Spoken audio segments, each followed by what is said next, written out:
Well, welcome everybody to this new owner's in-depth guide of the 2018 Lexus CT200h. Now, this guide is going to be applicable to kind of all of the CTs really, from 2012 to 2020. But of course some things will be different for this model year, but I'll highlight what differences that there are as much as I can. So firstly, this is the key that we've got here. I've got a key card. Now I've also got a normal key fob as well. It's my wife's, she's got that, but you can get this car with the, if it's going to focus on this key fob here. So being the 2018 model, we get the newer style bumper. There are actually two different types of two facelifts. There's the original one, there's the first facelift in 2014, and then this one in 2018. And this is the non-F-Sport version, so it's a little bit more tame. It's got a different kind of spindle grille pattern from what we've seen previously. It looks a lot better than the slats, which kind of date the car, I think. The F-Sport has the more aggressive bumper with more aggressive corners, as well as the grille pattern itself. Now these are the 2018 optional headlights. They're really nice, these ones here, and these are, I'm not sure if they're LED headlights, but anyway, they look a lot nicer than the other ones. There's two other types of headlights that come standard with the CT, and one of them looks okay and the other one looks really bad. There's like a couple of LEDs missing on the DRL strip and it looks like it's broken. So anyway, this is actually an optional headlight. I thought it was standard with the 2018 models and up. Now this has also got the radar cruise option, so this is a radar cruise badge.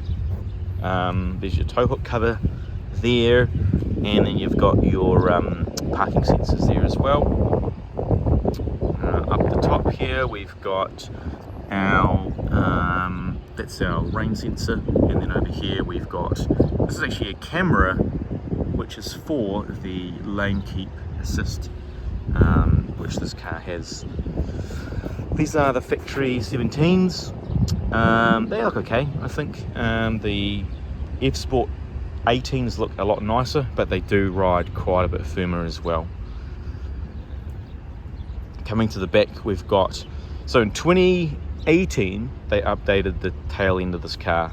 2014 had the facelift in the front, and you also got a slightly different bumper as well at the back. But in 2018 is when you get these newer headlights. Now these are, tail lights. These are standard though. This is the standard style headlight, but really cool sort of pattern there. Very cool patterns on the side here as well. So yeah, so that's that. And of course, being a hybrid, there's no exhaust pipe. Well, there is, but it's just not, it's hidden. And this is the paint finish called, I think it's Starfire Pearl or Starlight Pearl, something like that. Anyway, really nice paint, sparkly kind of black and gold finish here. So that's sort of the exterior of the CT. I'll start, so if I unlock the car again, all models have what do you call it, push to start and yeah, remote access. You know, you keep your key in your pocket, and of course the mirrors unfolded as well. That's the mirrors unfolding, that I don't know if that's standard, but I've had two CTs, both had the electronic side mirrors that open and fold automatically when you lock and unlock the car. Now taking a look in the back seats here, one of the big downsides of this is that there's no rear seat cup holders anywhere, and normally Lexus would put them in here. There'd be a fold down armrest, but there's none of those, or no fold down armrest, and therefore no cup holders, nothing in the back there. No rear seat air vents as well, a little bit sad, but you know, it is what it is. And then of course nothing in the side here, so you got a little pocket there, that's about it. Now this, in case you're wondering, this is actually a vent for the fans that cool the hybrid battery pack, and the hybrid battery pack sits kind of just underneath here, just kind of back there as well, sort of underneath into the rear of the rear seats. And what's really important is just to be aware of that, because if you spill liquids or fluids kind of in the back area here, you just want to make sure it doesn't go and spill onto the hybrid battery section, also the hybrid batteries. So that's that. Not really a lot more to talk about here. But one thing I will say is that this is actually got quite an interesting spec. This one actually has, as you can see, it's got leather. I'm not sure if this is the new Lux, which is their faux leather, but it's incredibly soft, and it's not the standard leather. There's actually a bit of a pattern to it. It's quite interesting actually.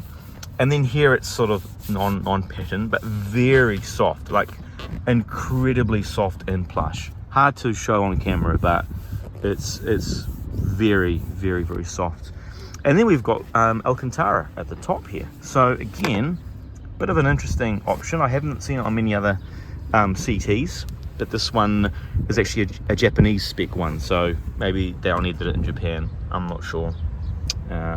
All windows are automatic open and close, which is nice to have.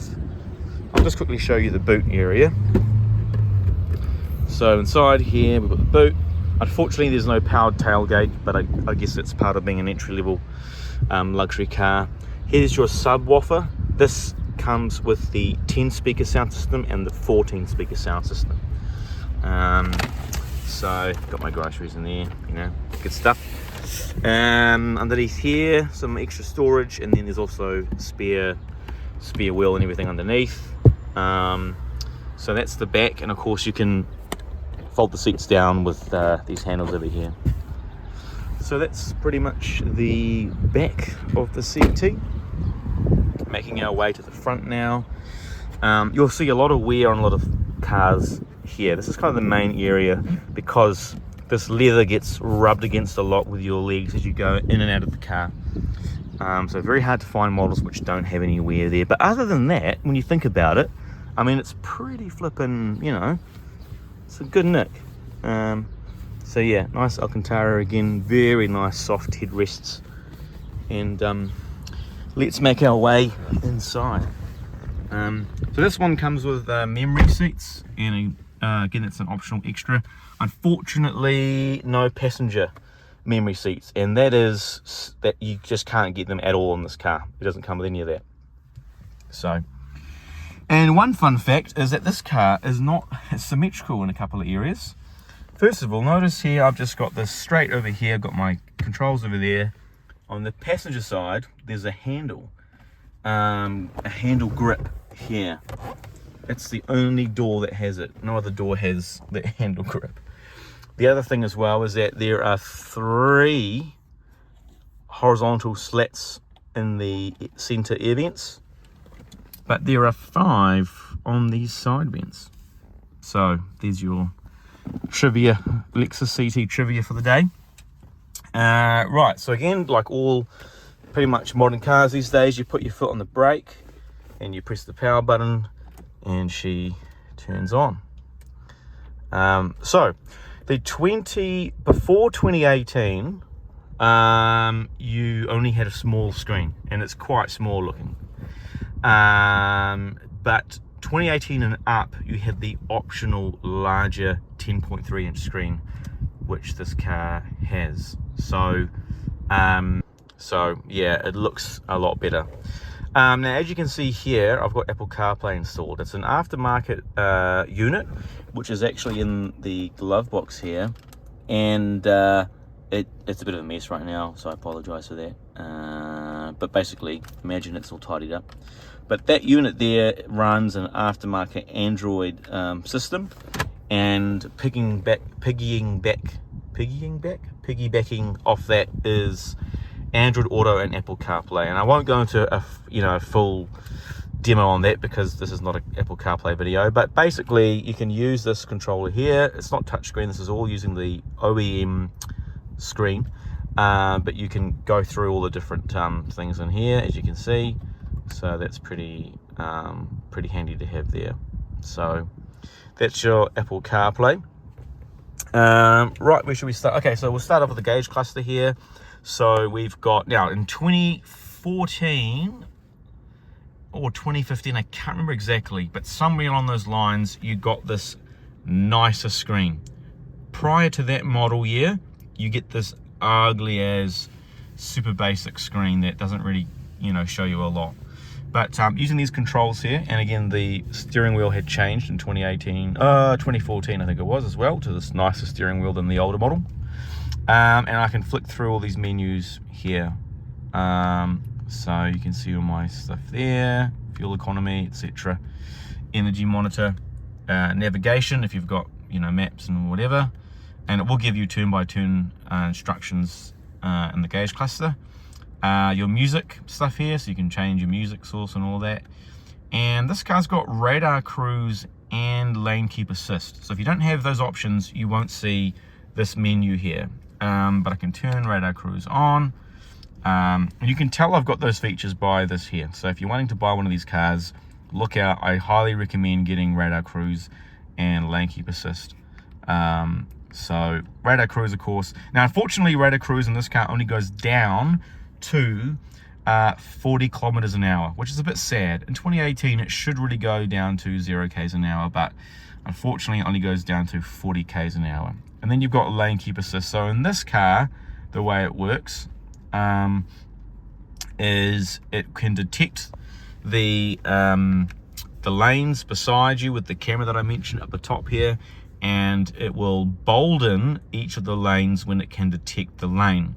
Now, if you go out of that lane, it will beep at you and it will try and gently steer you back into the lane. Now, it's not active in the sense that it's not, you know, it's not self-driving, but it just, so you can't take your hands off fully. It just will kind of gently bring you back in. And if you leave it, it's just going to start bouncing all over the show. So it's not quite as self-driving as some of the other cars that are out there. But if you go to your settings here, you can see here under, sorry, lane departure alerts, what it's called. You can see here, you can choose how sensitive you want it to be. Yeah, if you want it to steer you back in. So there's some options there that you can play around with. That's the pre-collision system. So again, that's going to try and pre-brake for you if there's a crash that it's detecting. And then some other options, you know, here as well. So that's the gauge cluster for you. And also, of course, if you go to the drive mode selector, currently we're in normal. If I go to eco, you'll see this little eco thing appear there. It's pretty tiny. They could have made it look cooler. But if I go to sport, you'll notice, yeah, there's a blue glow there. The glow now goes red. And the gauge cluster, you can see, also becomes red as well. And the power meter becomes a tachometer. So that's quite handy. And one little nifty thing, which a lot of people don't know until they buy the car, is that actually up here, there's actually a light up in these. There's a red light and a blue light. Very hard to see. But anyway, I'll put up a photo and you'll see what it looks like at night time. And basically, there's a blue and a red ambient light. And when you change driving modes, it shines down. Oh, you can, there you go. See, there's the blue light there. Right, and I'll change to sport. And now I've got a red light. Sorry, I'm looking in the wrong place. There you go, there's the blue and red lights there. So pretty cool. Now, of course, one feature this car does not have is the sunroof. So you can get it with a sunroof. This doesn't have the sunroof. So yeah, you could get it with that. Right. Other controls here, we've got the, you know, forward and back with your music and your volume up and down, phone call, hang up and hang down, hang up and pick up, sorry. And then of course you can speak some instructions to it as well. Very, very basic, very primitive. And then we've got these paddle shifters here as well. Being a eCVT, it's not, I'd never really use these, but you know, if you want to use them, they're there. And then the radar cruise control stalk there as well. On the right hand stalk here, we have got some light settings. And what's interesting is that on the CT, and this is going to vary between regions, but if you turn this to off, the lights are obviously off. And if you put it on the park light mode or the normal light mode, the daytime running lights come on, but they're dimmed. And if I go to auto, the daytime running lights stay on fully. So again, it's going to vary between country and region and spec and all that. If I go here to the front, you'll see now the daytime running lights are on. But if I turn these headlights to off, you'll see they're now off. So that's something to note, and it's one of those things that you don't really notice, because if you're driving you can't see your daytime running lights. So just have a check and make sure that if you've got daytime running lights, leave it on auto. And here of course is your stalk for your window wipers and all of that. It's got automatic window wipers. I'm pretty sure automatic window wipers are standard on this car, so that every car should come with these. So yeah, that's that part there. On the right here we've got our mirror controls, and this has the feature where if you put this mirror switch to left or right, so not in the center, and you put this car in reverse, the mirrors tilt down in reverse. And again, if I put it back into drive, they both go back up. And it's super handy, honestly. Really handy. So what else do we have here? We've got automatic high beam. So the way this works is you press the button and then you put your headlights on high beam. There we go. And if I press auto now, right, and you get this auto light down the bottom there. So there's it will detect oncoming traffic, and it will turn the headlights on and off. Turn the high beam on and off. So that's really handy for long road trips and all that. Heated steering wheel. So the way this works is it just heats up. Unfortunately, it only heats up the sides. Doesn't heat up the entire wheel. But it's not too bad. I don't mind that too much, really. So that's that. And then we've got here parking sensors, and then this button here. This only came out on some of the later models, but this car, being a hybrid model, the car can drive with the engine off. The car's very quiet, so it has this synthetic sound that it produces, and so that people can hear your car driving. So you can actually turn that off, and that turns it off there, and you get a little thing on your dashboard there.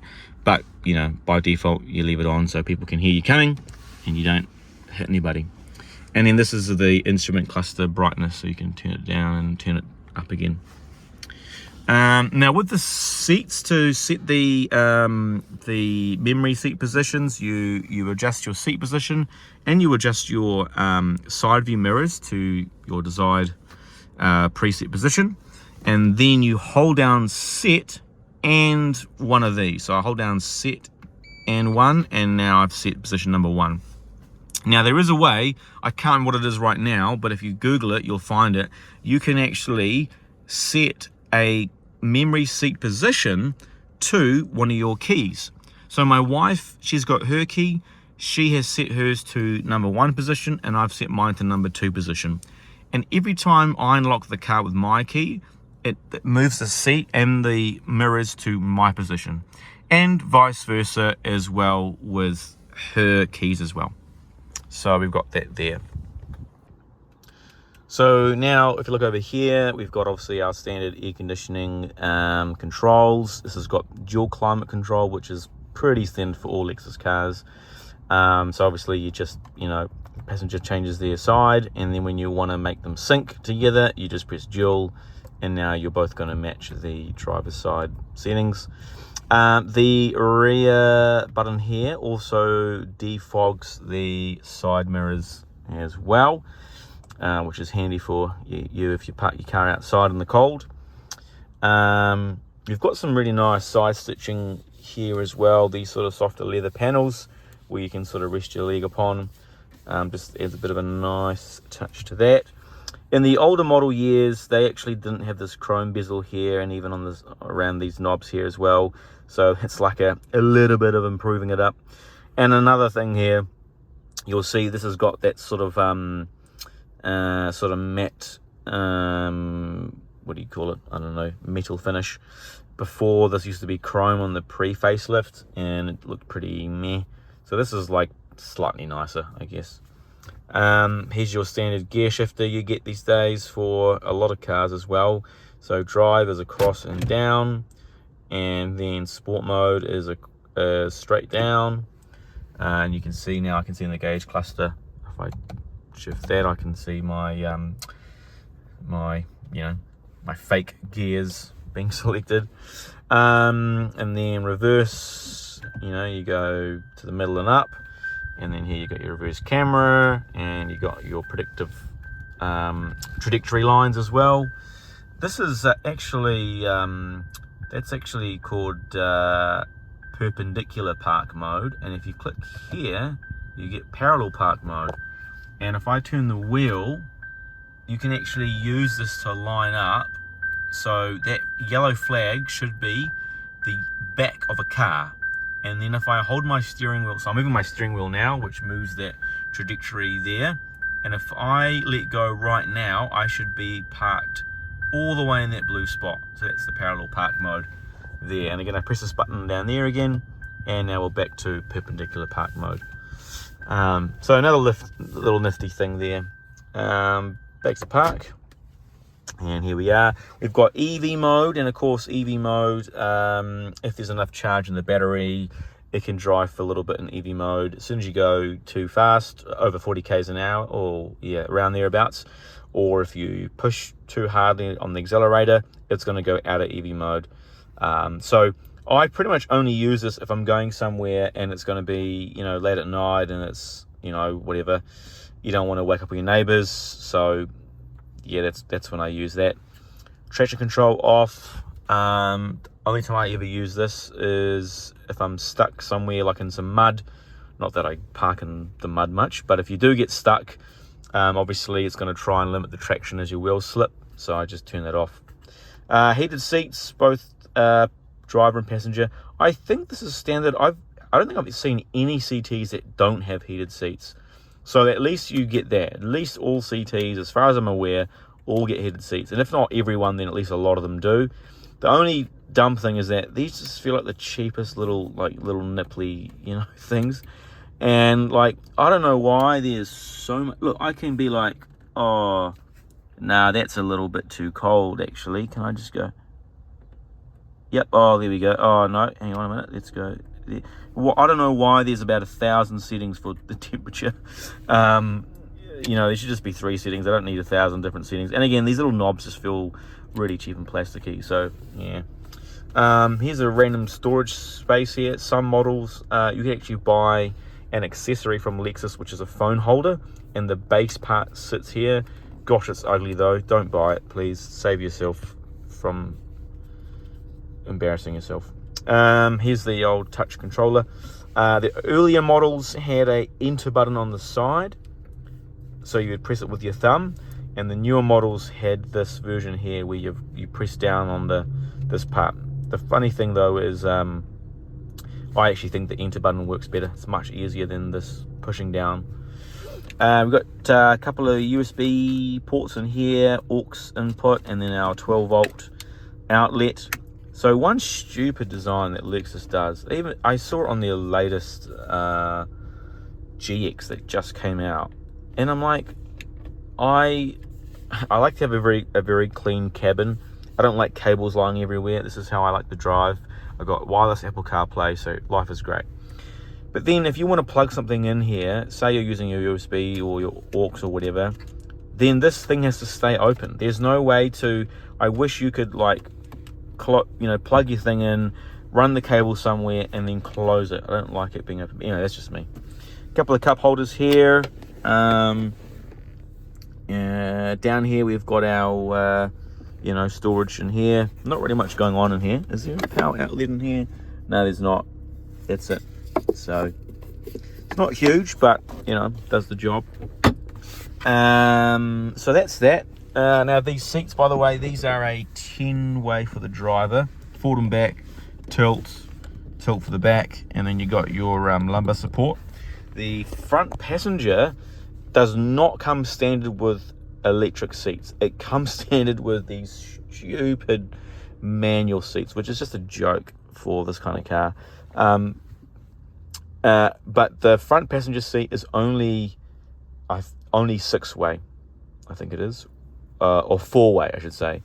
You can, yeah, it goes forward and back, and then the back part can tilt forward and back, but there's no up and down movement, and there's no seat tilt movement as well.